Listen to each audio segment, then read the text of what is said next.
राम कहो राम कहो राम कहो बावरे।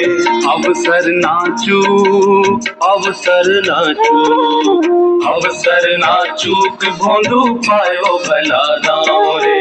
राम कहो राम कहो राम कहो बावरे। राम कहो राम कहो राम कहो बावरे। राम कहो राम कहो राम कहो बावरे। राम कहो राम कहो राम कहो बावरे।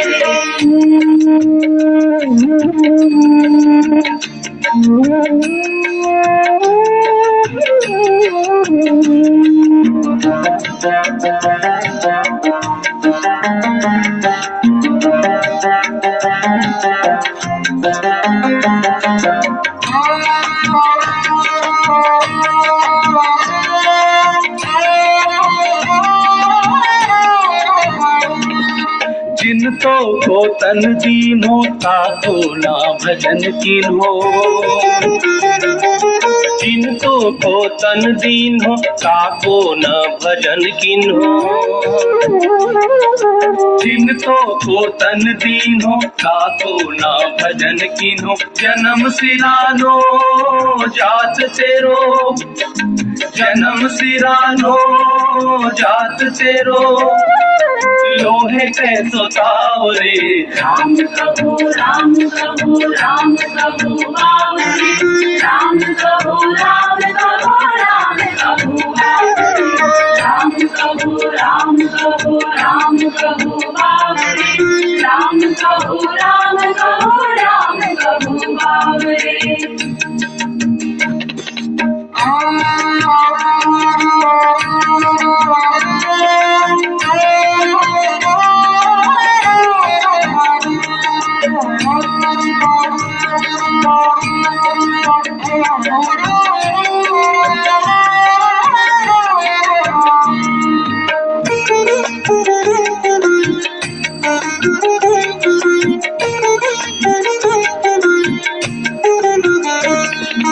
राम जी के गाओ गाओ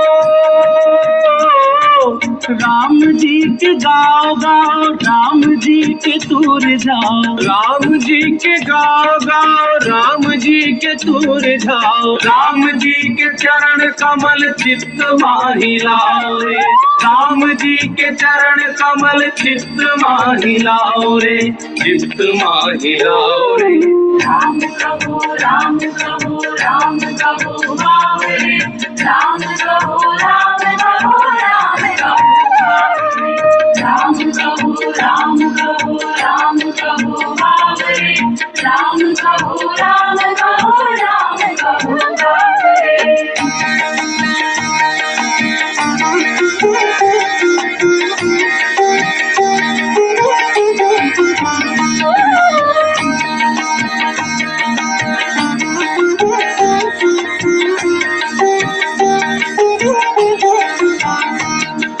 राम जी के गाओ गाओ राम जी के तूर जाओ।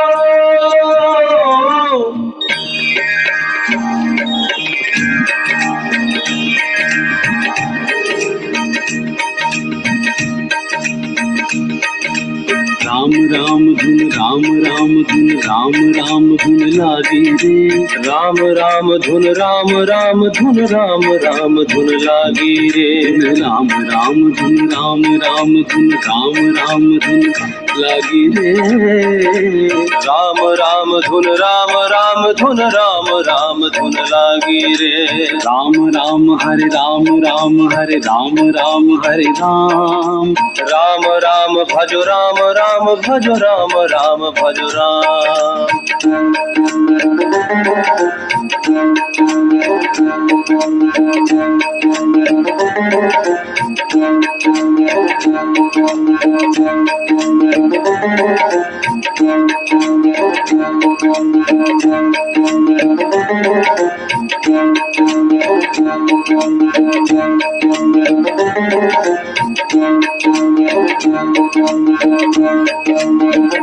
राम धुन लागी रे। राम धुन लागी धुन लागी रे, राम धुन लागी रे। हे राम हे राम हे राम हे राम हे राम हे राम हे राम हे राम। प्रभु ताही को सब मरे, प्रभु को मरे ना को। जो कोई प्रभु को मरे, तो प्रभु का दासी हो। राम नाम कहो राम नाम कहो राम नाम कहो राम, राम नाम कहो राम नाम कहो राम नाम कहो राम, राम नाम कहो राम नाम कहो राम नाम कहो राम, राम नाम कहो राम नाम कहो राम नाम कहो राम।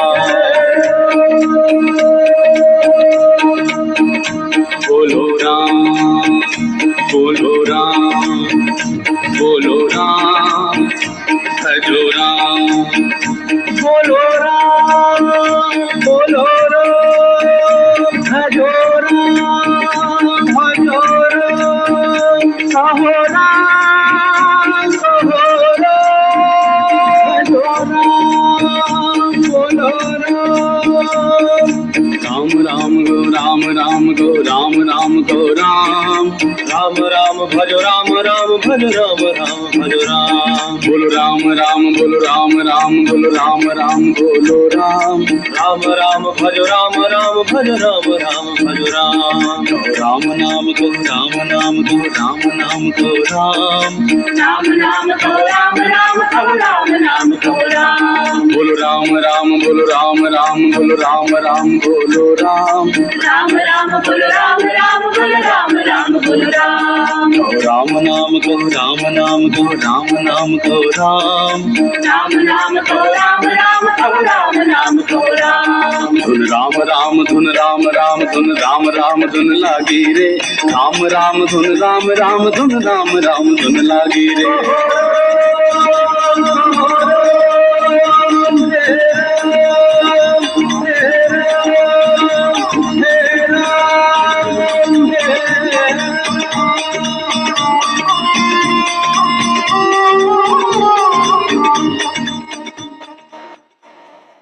ओशो, बैठ जाएं बैठ जाएं।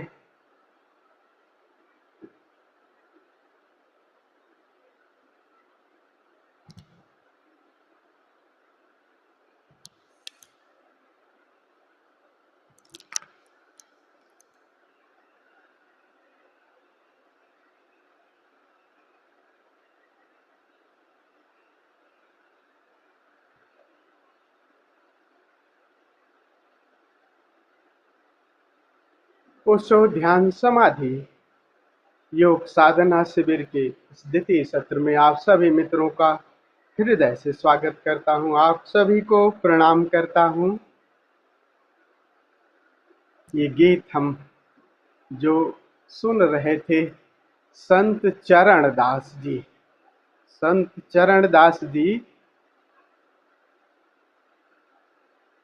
मलूक दास जी, सॉरी, ये संत मलूक दास जी का ये गीत था। और मलूक दास जी निर्गुणी परंपरा के संत हैं।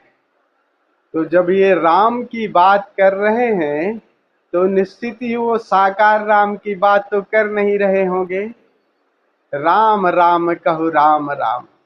जब निर्गुणी परंपरा के जब संत इस बात को कहते हैं ना, जैसे मीरा कहती है ना, पायो जी मैंने राम रतन धन पायो। ध्यान रखिए, मीरा जब संत रविदास से मिलने से पहले मीरा कृष्ण की भक्त थी और कृष्ण की ही उपासना करती थी।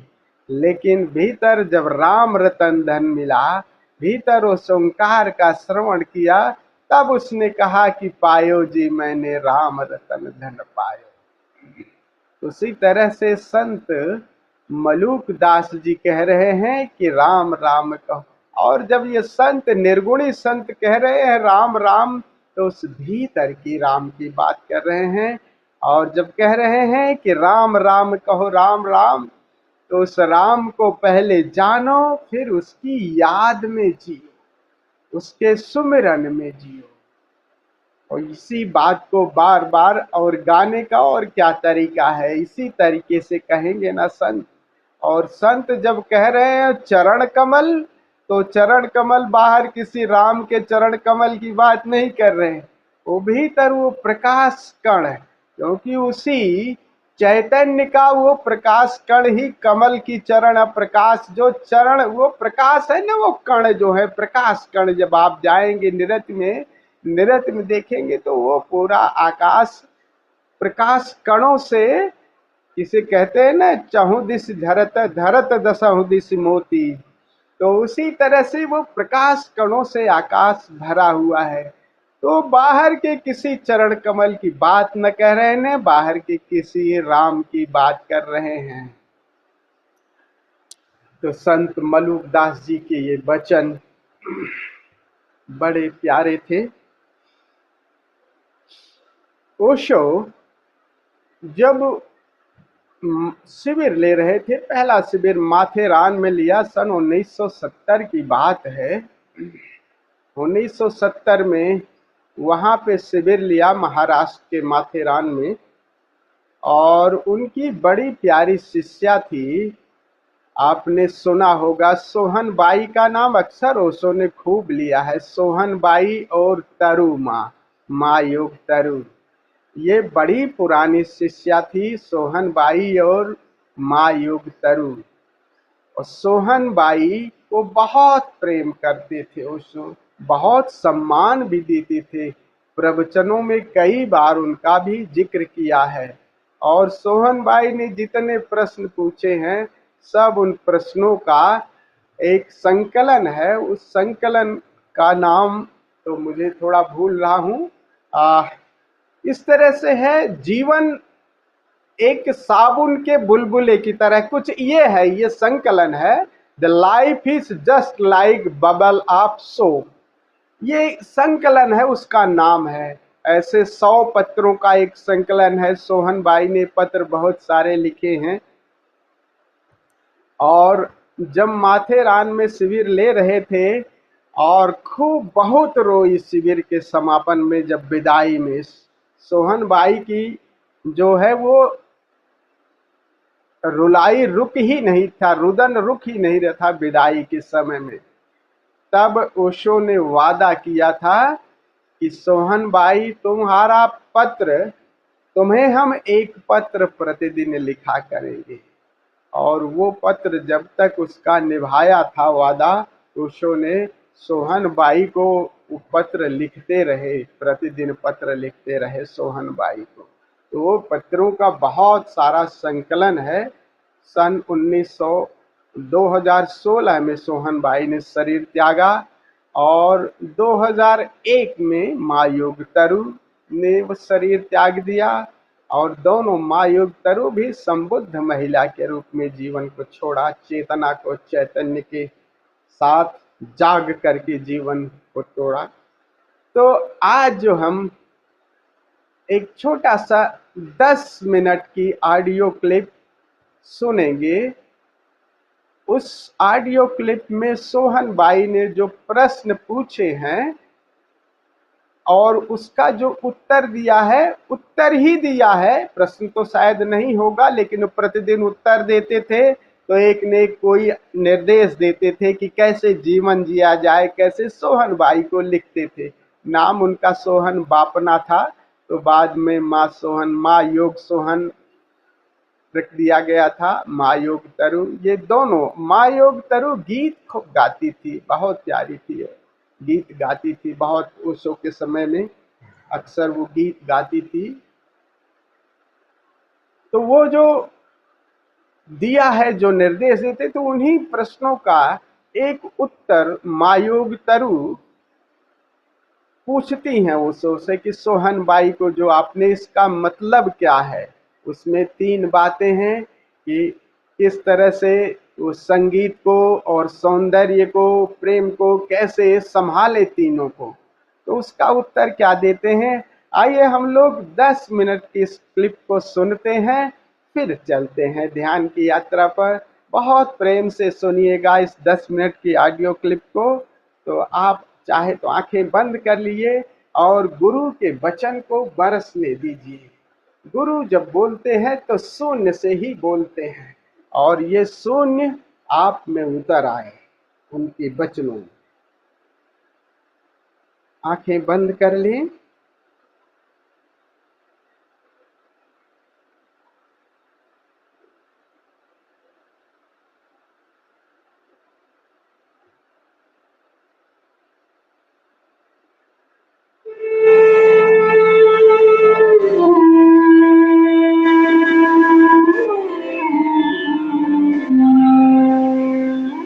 पहला प्रश्न, भगवान, सोहनबाई के एक पत्र में आपने लिखा था, वह याद आया।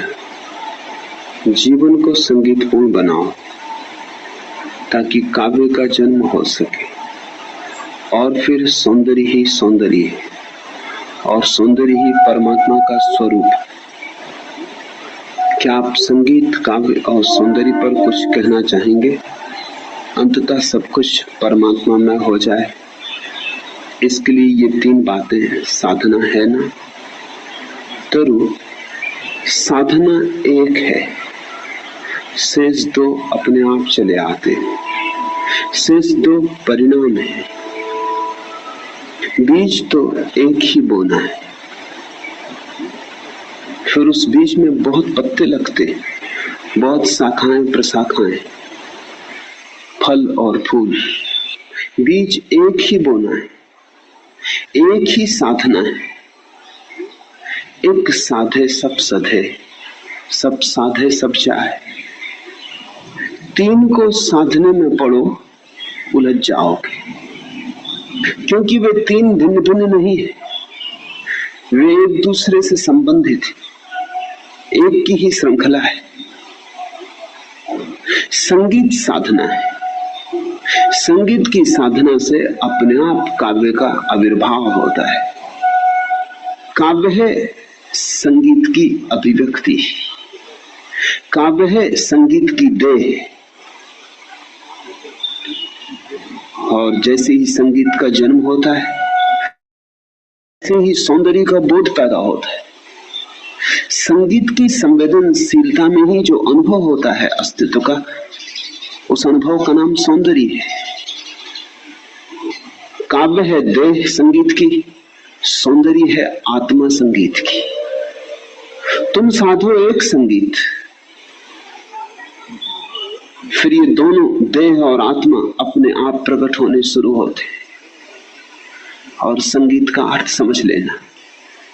संगीत से मेरा अर्थ स्थूल संगीत से नहीं, क्योंकि स्थूल संगीत को साधने वाले तो बहुत लोग हैं। न तो वहां काव्य है, न वहां सौंदर्य है, न कोई परमात्मा की प्रतीति हुई। होंगे वे वीणा बजाने में कुशल, लेकिन अंतर की वीणा नहीं बची है। जगा लिए होंगे उन्होंने स्वर तारों को छेड़कर, लेकिन प्राणों के तार भी नहीं छिड़े। हो गए होंगे कुशल ध्वनि को जन्माने में, लेकिन वह कुशलता बाहर की कुशलता है। संगीत से मेरा प्रयोजन अंतः संगीत से, हृदय की वीणा पर जो बजता है, प्राणों की गुहा में जो गूंजता है, तुम्हारे अंतरतम में जो जागता है, उस संगीत को ही संतों ने अनाहत नाद कहा है। वीणा छेड़कर एक संगीत पैदा होता है, वह नाहत, वह अनाहत नाद नहीं, वह आहत नाद है। क्योंकि छेड़ना पड़ता, चोट करनी पड़ती, टंकार से पैदा होता है, इसलिए आहत। वीणा के तार पर चोट करनी पड़ती है, 2 की टक्कर होती है, तुम्हारी उंगली टकराती है वीणा के तार से, इन 2 के द्वंद्व के बीच में एक संगीत होता है, उसका नाम है आहतनाद।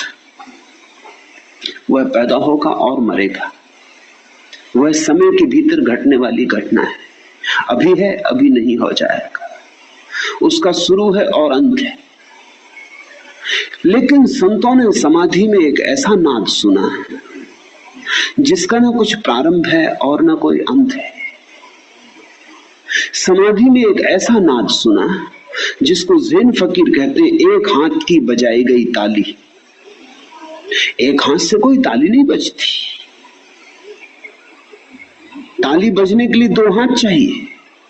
बाहर तो दो चाहिए ही तभी ताली बजेगी, मगर भीतर एक अपूर्व घटना घटती, वहां तो दो है ही नहीं, फिर भी नाद पैदा होता है। उसी को इस देश में हमने ओंकार कहा है, उसी का प्रतीक है ओम। ये ओम महत्वपूर्ण प्रतीक है। ओम शब्द का कुछ अर्थ नहीं है, यह सिर्फ प्रतीक है। प्रतीक है उस अंतर्ध्वनि का जो बज ही रही है, जो तुम्हें बजानी नहीं। तुम भीतर जाओ और सुनो, तुम थोड़ा ठहरो, तुम थोड़े शांत हो जाओ, तुम्हारे मस्तिष्क में चलता कोलाहल थोड़ा रुके, और अचानक चकित होकर पाया जाता है कि यह स्वर तो सदा से गूंज रहा था, सिर्फ मैं इतना व्यस्त था बाहर कि भीतर का न सुन पाया। यह स्वर बारीक है, सूक्ष्म है। यह स्वर ही तुम्हारी आत्मा है, यह संगीत ही तुम हो जो बज रहा है। ये अनाहत है, न वीणा है वहां, न वीणा वादक है, न वहां ज्ञाता है न गेय है, न वहां दृष्टा है न दृश्य है। वहां सब द्वैत खो जाता है, वहां एक ही बचता है। उसे एक भी कैसे कहें, जहां दो न हो वहां एक का बहुत अर्थ नहीं होता। इसलिए ज्ञानियों ने उसे एक भी नहीं कहा, कहा अद्वैत। इतना ही कहा कि दो नहीं है वहां, बस। एक कहेंगे तो शायद तुम्हारे मन में सवाल उठना शुरू हो जाए कि जहां एक है वहां दो भी होगा, तीन भी होगा। एक तो संख्या का हिस्सा है, एक में कोई अर्थ नहीं होता। जहां दो ना हो वहां एक में क्या अर्थ होगा? वहां एक में कोई अर्थ न रह जाएगा, एक अर्थहीन हो जाएगा। इसलिए ज्ञानियों ने एक ना कहा, कहा अद्वैत। इतना ही कहा कि वहां दो नहीं है। निषेध से कहा, क्योंकि विदेह से कहेंगे तो कहीं तुम भाषा की उलझन में ना पड़ जाओ। इसको ही मैं संगीत कह रहा हूं। इस संगीत को सुनते ही तुम्हारा जीवन काव्यमय हो जाता। फिर काव्य से अर्थ नहीं है कि तुम कविता लिखो तो काव्य, उठो बैठो तो भी काव्य है। बुद्ध उठते हैं तो काव्य है, बैठते हैं तो काव्य है। उनके उठने बैठने में एक प्रसाद है, एक लालित्य है, एक अपूर्व उपस्थिति है, पारलौकिक, दैविक, जो इस पृथ्वी की नहीं मालूम होती। जैसे मिट्टी में अमृत उतर आया है, बुद्ध के उठने बैठने में छंद है। तुमने ख्याल भी किया होगा, जब भीतर एक छंदबद्धता होती है तो तुम्हारे बाहर भी छंदबद्धता होती है। जब भीतर तनाव और चिंता होती है तब तुम्हारे बाहर भी बेढंगापन होता है। चिंतित आदमी चलता है तो उसके चलने में लय नहीं होता, स्वर नहीं होता, विसंगति होती। उसके चलने में एक उबड़ खाबड़पन होता है, उसके चलने में एक रसमयता नहीं होती। उसका चलना ऐसा ही होता है जैसे कच्चे रास्ते पर, ऊंचे नीचे रास्ते पर। उसका चलना ऐसे ही होता है जैसे कोई सिक्खड़ वीणा बजा रहा हो। स्वरों के बीच तारतम्य नहीं होता, स्वरों के बीच संबंध नहीं होता, संगति नहीं होती। और अगर तुम ठीक से परखो तो तुम चलते हुए आदमी को देख के कह सकते हो कि भीतर आदमी शांत है या अशांत है। सिगमंड फ्राइड के संबंध में कहा जाता है, हजारों लोगों का मनोविश्लेषण करने के बाद वो ऐसी अवस्था में आ गया कि मरीज दरवाजे से भीतर प्रवेश करता था और वो जान लेता कि उसकी अड़चन क्या है, क्योंकि तुम्हारी भीतर की चिंता तुम्हारी देह पे लिखी होती, तुम्हारी आंखों से झलकती होती, तुम्हारे चेहरे पे छाप होती है उसकी। तुम्हारा शरीर बोलता है, तुम्हारा शरीर मौन नहीं है, मुखर है। जब भीतर शांति होती तो चेहरे पर भी शांति होती, जब भीतर शांति होती तो आंखों में भी एक गहराई होती, जब भीतर आनंद भरा होता है तुम्हारे चलने में एक उत्साह होता है, एक उमंग होती। जैसे फूल खिले, जैसे दिया जले, जैसे तुम्हारे जीवन में चारों तरफ उत्सव ही उत्सव है।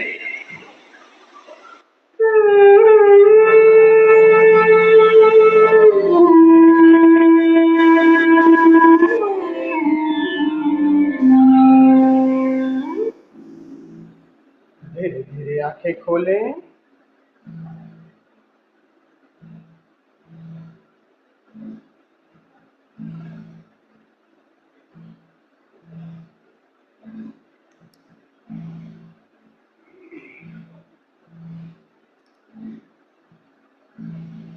आज हम जो प्रयोग करेंगे वो ओम का गुंजार केवल कंठ से करेंगे, बोल करके नहीं। तो हमिंग साउंड, जो भ्रामरी प्राणायाम जो आप लोगों ने किया है कुछ उस तरह से, जिसे ओशो ने नाद ब्रह्म में लिया है, नाद ब्रह्म ध्यान या ब्रह्मनाद आपने किया है। हमिंग साउंड गुंजार करेंगे करीब 10 मिनट, और फिर ये गुंजार 10 मिनट करके रोक देंगे, फिर गुंजार भी बंद करेंगे और फिर श्रवण करीब 2 मिनट संगीत को सुनेंगे और फिर संगीत भी बंद हो जाएगा।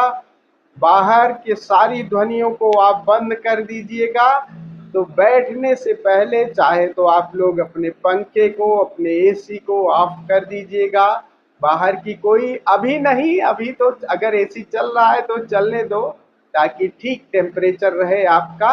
जब बैठेंगे तब, बैठने से पहले जब अभी, तब आप लोग उसे ऑफ कर दीजिएगा ताकि कमरे का तापमान। और फिर इसी स्थिति में फिर हम धीरे धीरे सब कुछ संगीत बाहर का विदा हो जाएगा। भीतर हम अपनी पूरी चेतना को मोड़ लेंगे, भीतर भी श्रवण, भीतर दर्शन करेंगे, शून्य के प्रति जागेंगे, शून्य के प्रति श्रवण में संलग्न होंगे। फिर ये सब छोड़ करके उस निराकार के प्रति जागे हुए, अब वो निराकार जैसा भी जिसको अनुभव में आ रहा है, सबको अलग अलग अनुभव में आ सकता है, कोई बात नहीं, स्वभाव के अनुसार। किसी की श्रवण की इंद्रिय सजल है तो वो श्रवण हो सकता है, किसी की दर्शन की इंद्रिय है तो हम दर्शन का आगे आने वाले 7 दिनों में प्रयोग करेंगे। तो किसी को दर्शन ज्यादा अच्छा लगता है।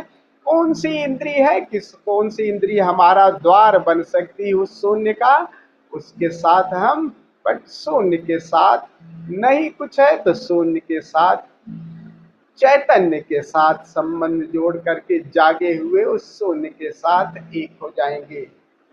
तो इस क्रिया को करेंगे हम लोग आज। तो चलिए पहले खड़े होकर के 5-7 मिनट हम लोग ऊर्जा को जगा लेते हैं। नृत्य करें या आप जो भी चाहे जॉगिंग करें, जो भी आपका भाव हो करें, ताकि ऊर्जा आपकी जग करे। चाहे आप श्वास का प्रयोग करना चाहें, संगीत इस तरह का है कि सब कुछ कर सकते हैं। तो जो भी आपको भाव आए वो करें और ऊर्जा को जगा लें। तो खड़े हो जाएं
अब आहिस्ता से प्रकाश बुझा दें, चाहे तो एसी भी अपना ऑफ कर दें,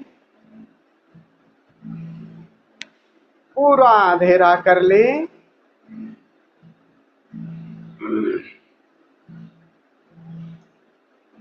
सहज और सरल सी मुद्रा चुन लें, अपनी रीढ़ और गर्दन सीधी रखें।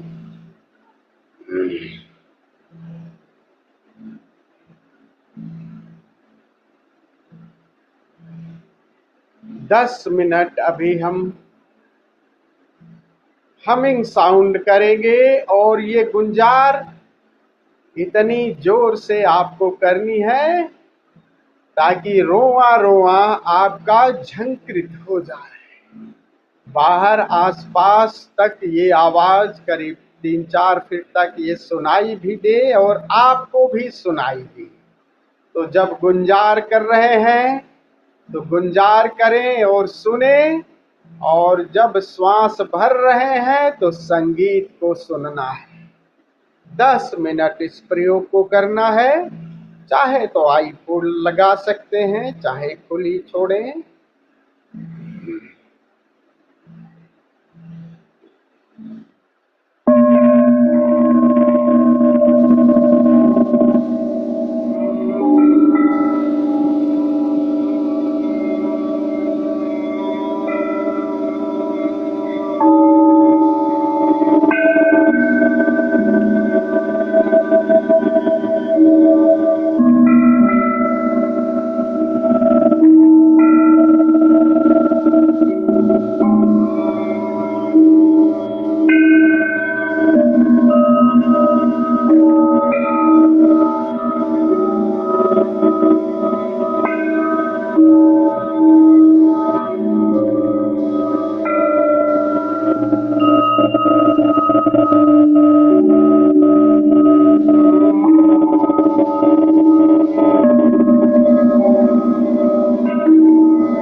अब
गुंजार भी छोड़ दे, बस सुने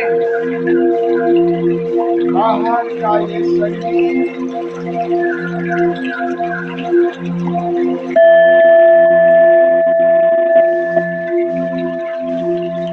चेतना पूरे श्रवण में संलग्न,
बाहर का ये संगीत भी विदा हो गया, सुनना जारी रखें।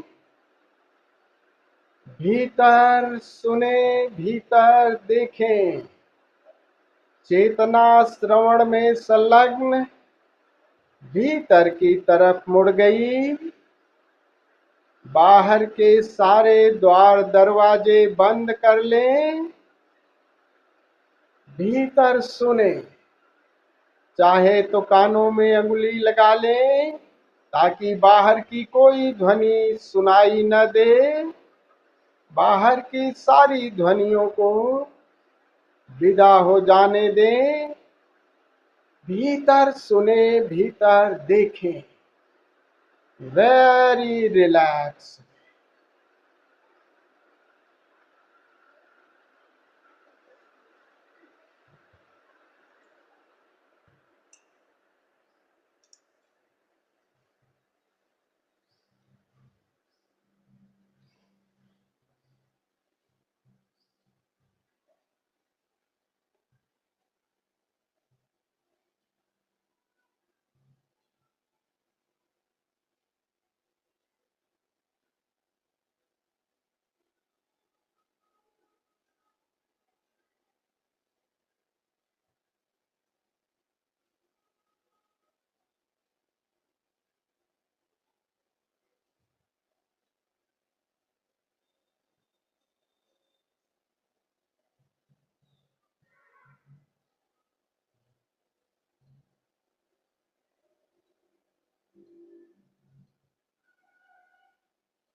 अब सारे प्रयास छोड़ दें।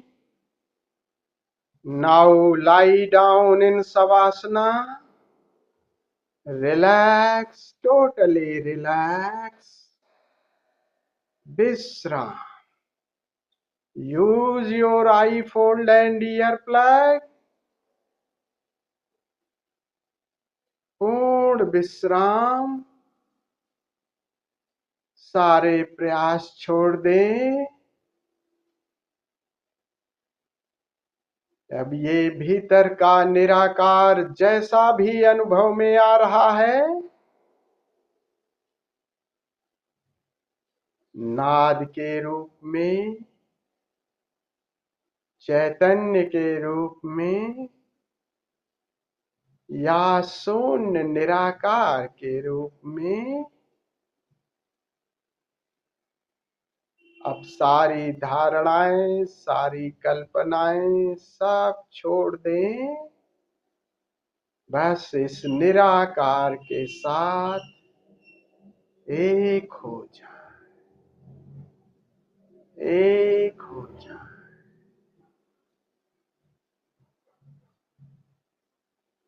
एक हो जाए। समाधि घटित हो जाएगी। जागे हुए समाधि में प्रवेश करें। विश्राम।